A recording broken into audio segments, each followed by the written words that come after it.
Bismillahirrahmanirrahim. Assalamualaikum warahmatullahi wabarakatuh.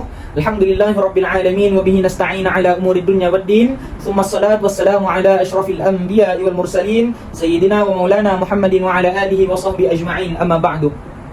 Insyaallah saya Muhammad Naqib Salam bin Rosli, nombor matriks 062631. Insyaallah pada hari ini saya akan membentangkan tajuk assignment saya, iaitu di dalam subjek dirasah An-Nasiyah At-Tasawuf. InsyaAllah assignment kami ini kami ambil daripada kitab Ihya Ulumuddin. Dapat kita lihat kitab Ihya Ulumuddin ini yang merupakan karangan Imam Al-Ghazali. Dan kami mengambil satu bab daripada kitab Ihya Ulumuddin ini untuk kami kaji dan untuk kami beramal dengan bab tersebut, iaitu berkaitan bab kenabian dan juga akhlak kenabian, adab kehidupan dan akhlak kenabian Nabi SAW. InsyaAllah sebagai pendahuluan, kami diarahkan menulis ringkasan satu tajuk daripada berpuluh-puluh tajuk yang ada di dalam kitab Ihya Ulumuddin ini, iaitu kami memilih tajuk bab adab kehidupan dan akhlak kenabian. Tidak lain dan tidak bukan, tujuan kami memilih tajuk ini adalah kerana ia bertepatan dengan sabda Nabi Muhammad SAW. Sesungguhnya kami diutuskan untuk menyempurnakan akhlak. Jadi insyaAllah dalam tugasan ini kami perincikan beberapa tajuk dengan mengemukakan sedikit biografi pengarang kitab Ihya Ulumuddin ini, iaitu Imam Al-Ghazali. Dan insyaAllah kami akan terangkan sedikit sinopsis berkaitan bab adab kehidupan dan akhlak kenabian di dalam kitab Ihya Ulumuddin ini, insyaAllah. Tak kenal maka tak cinta. Jadi pengarang kitab Ihya Ulumuddin ini ialah Al-Imam Al-Ghazali. Bila mana kita sebut nama Imam Al-Ghazali, saya pasti sudah terkenal, sudah masyhur di seluruh dunia. Pasti semuanya kenal Imam Al-Ghazali. Iaitu Imam Ghazali ini merupakan tokoh ilmu tasawuf yang sangat mulia, yang sangat tinggi ilmunya, Masya Allah, Tabarakallah.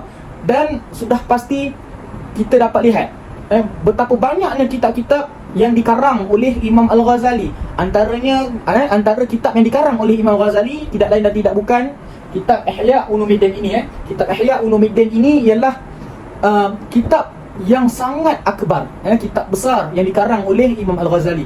Antara kitab-kitab lain lagi ialah kitab Ayyuhal Walad. Ayyuhal Walad dikarang oleh Imam Al-Ghazali. Dan contohnya di dalam akidah, Imam Al-Ghazali juga telah mengarang suatu kitab, iaitu kitab Qawaid Al-Aqaid. Jadi insyaAllah kita akan mengenali Imam Al-Ghazali. Nama sebenar Imam Ghazali ni, Imam Ghazali yang mana kita sebut Imam Ghazali, siapa nama sebenar? Apa nama sebenar Imam Ghazali itu? Baik. Nama sebenar bagi Imam Al-Ghazali ialah Muhammad bin Ahmad Al-Ghazali Al-Tusi.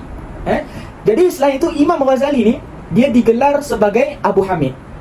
Imam Ghazali ni kadang-kadang kita tengok dalam kitab karangan beliau, dia ada tulis Al-Imam Al-Alamah Abu Hamid bin Muhammad bin Ahmad Al-Ghazali. Jadi kenapa ia digelar sebagai Abu Hamid? Iaitu Abu Hamid ni bererti bapa kepada Hamid, iaitu dinisbahkan kepada anaknya. Anak Imam Ghazali ini bernama Hamid.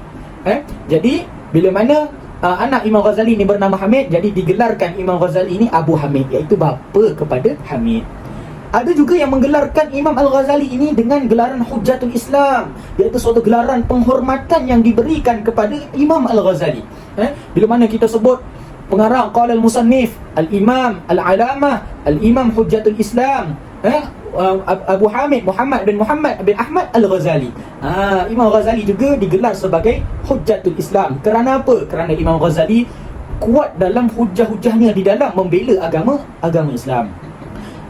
Berkaitan fiqh, bila mana kita sebut Imam Ghazali ini pakar dalam ilmu tasawuf, jadi pegangan fiqh Imam Ghazali ini, Al-Imam Ghazali memegang kepada mazhab fiqh Al-Imam Asy-Syafi'i.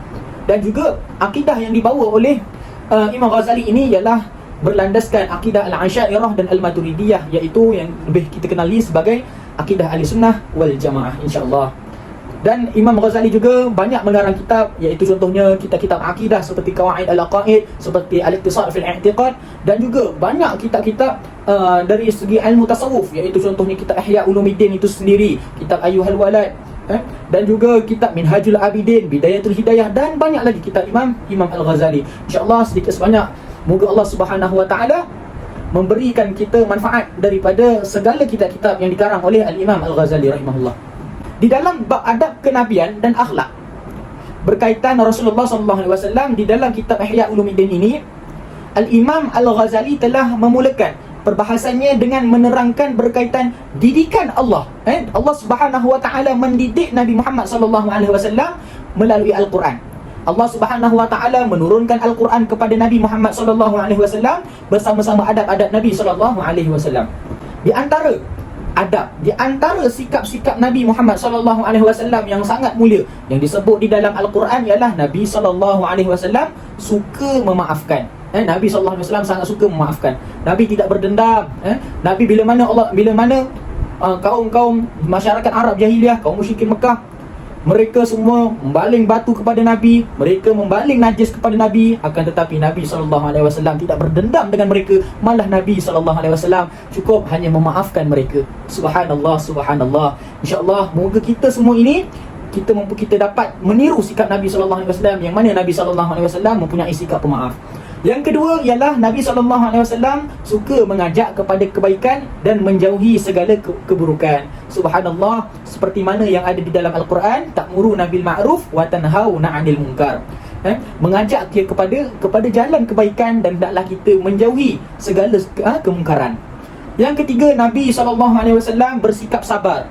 Subhanallah, bila mana kita cerita, bila mana kita sebut tentang kesabaran Nabi Muhammad SAW, subhanallah, Nabi SAW mempunyai sikap sabar yang begitu tinggi. Kita dapat dengar terlalu banyak kisah-kisah tentang Nabi SAW diuji bermacam-macam, diuji oleh Allah Subhanahu Wa Taala ketika berdakwah bagi menegakkan agama Islam. Nabi SAW sangat sabar dalam perjalanan dakwahnya. Subhanallah, moga Allah Subhanahu Wa Taala tanamkan ke dalam hati kita sifat sabar seperti mana Nabi SAW. Yang keempat, Nabi SAW tidak berburuk sangka. Nabi SAW tidak berburuk sangka. Yang kelima, Nabi SAW melaksanakan keadilan. Nabi SAW merupakan pemerintah. Nabi SAW merupakan ketua yang sangat adil. Kemudian kita pergi kepada bab kemuliaan sikap Nabi Muhammad SAW. Seperti mana yang kita tahu, Nabi SAW mempunyai sikap dan juga sifat yang sangat mulia. Baginda tidak pernah sekalipun menyentuh wanita yang bukan miliknya. Yang kedua, Rasulullah SAW tidak pernah pun mengambil apa-apa yang dikurniakan oleh Allah Subhanahu Wa Taala, melainkan sekadar keperluan makan, dan selebihnya Nabi SAW menginfakkan kepada jalan Allah Subhanahu Wa Taala. Subhanallah, bila mana kita sebut tentang Nabi SAW, kita tahu Nabi SAW merupakan insan yang sangat mulia, insan yang sangat tinggi di sisi Allah Subhanahu Wa Taala, yang mana bila mana Nabi SAW berdoa kepada Allah, boleh saja Allah Subhanahu Wa Taala beri rezeki kepada Nabi SAW yang mencurah-curah.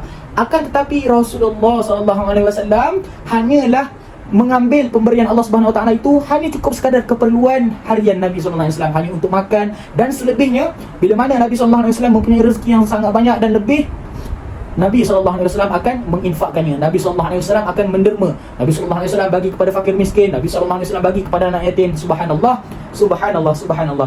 Yang ketiga, baginda tidak pernah meminta-minta sesuatu daripada orang lain, melainkan sesuatu itu diberikan oleh seseorang kepada baginda dalam bentuk hadiah. Nabi SAW mempunyai sikap yang Nabi tidak pernah meminta satu barang daripada orang. Maksudnya Nabi tidak meminta hadiah, diberikan hadiah kepada Nabi SAW. Nabi SAW tak minta. Akan tetapi para sahabat yang suka beri hadiah kepada Nabi, para sahabat suka sangat beri hadiah kepada Nabi, dan Nabi sangat menerima hadiah daripada para sahabat, walaupun hadiah tersebut hanyalah seteguk susu sahaja. Tapi Nabi SAW sangat-sangat menerima hadiah, kerana Nabi SAW ingin menghargai segala pemberian daripada para sahabat. Akan tetapi Nabi SAW tidak menerima sebarang sedekah. Yang keempat, Rasulullah SAW adalah seorang yang sangat tawaduk. Subhanallah, bila mana kita cerita tentang tawaduknya Nabi SAW, kita dapat gambarkan, kita tahu Nabi SAW ini merupakan pensurah Allah, merupakan orang yang mulia di sisi Allah, dan orang yang paling mulia di sisi para manusia sekalian. Kerana Nabi SAW ini merupakan pembesar, merupakan ketua, merupakan khalifah, merupakan pemerintah ketika itu. Akan tetapi walaupun Nabi SAW merupakan pemerintah, tapi Nabi SAW sangat tawaduk. Kerana Nabi SAW suka duduk dengan orang fakir miskin, Nabi SAW suka duduk dengan anak yatim, dan Nabi SAW suka menziarahi orang sakit. Subhanallah. Yang keenam, Nabi SAW mempunyai sifat pemaaf dan penyabar yang paling tinggi, walau Nabi berupaya untuk membalasnya. Subhanallah. Bila mana kita sebut tentang sifat pemaaf dan juga sikap sabar yang ada pada diri Rasulullah SAW, subhanallah, kita dapat kagum ya. Kerana sifat pemaaf Nabi, sifat sabar Nabi sangat tinggi ketika mana Nabi SAW keluar berdakwah. Kita dapat dengar berbagai-bagai kisah dugaan yang dihadapi oleh Nabi SAW. Bila mana Nabi SAW dalam berdakwah, Nabi dibaling batu kepada Nabi sehingga berdarah. Nabi SAW dibalingnya najis kepada Nabi. Tapi Nabi SAW kata apa? Tak apa, mereka semua tidak tahu. Ya Allah, betapa sabarnya Nabi, betapa pemaafnya Nabi kepada umat-umatnya. Subhanallah. Kita mohon kepada Allah Subhanahu Wa Taala, moga Allah Subhanahu Wa Taala hadirkan sifat sabar dan juga sifat pemaaf buat diri kita, insya-Allah. Boleh kita simpulkan berdasarkan apa yang dikisahkan oleh Imam Al-Ghazali di dalam kitab Ihya Ulumuddin ini, bahawa Nabi SAW merupakan semulia-mulia insan yang memiliki akhlak yang sangat terpuji, yang wajib untuk kita ikuti untuk menjadi seorang insan yang berakhlak mulia dan juga bertakwa. Sebagai kesimpulan daripada bab ini, kita dapat simpulkan dan dapat kita pelajari daripada tajuk ini berkaitan akhlak yang ditekankan oleh Rasulullah SAW. Sepanjang kehidupan Nabi SAW tunjukkan kepada kita akhlaknya yang sangat mulia. Dan akhlak-akhlak Nabi SAW ini hendaklah kita contohi. Kerana apa? Kerana sifat Nabi ini merupakan contoh tauladan dan ikutan yang terbaik buat diri kita. Berdasarkan firman Allah Subhanahu Wa Taala di dalam Al-Quran, laqad kana lakum fi Rasulillahi uswatun hasanah. Sesungguhnya pada diri Rasulullah SAW itu memiliki adalah merupakan contoh tauladan dan ikutan yang terbaik buat kita semua. Subhanallah. InsyaAllah moga Allah Subhanahu Wa Taala hadirkan ataupun Allah Subhanahu Wa Taala meletakkan sifat Nabi SAW, sifat-sifat Nabi yang sangat mulia di dalam diri kita. Moga Allah Subhanahu Wa Taala jadikan kita ini pemaaf, penyabar, seperti mana Nabi SAW. InsyaAllah sampai situ saja. Aku qauli hadza wa astaghfirullahal azim. Wassalamualaikum warahmatullahi wabarakatuh.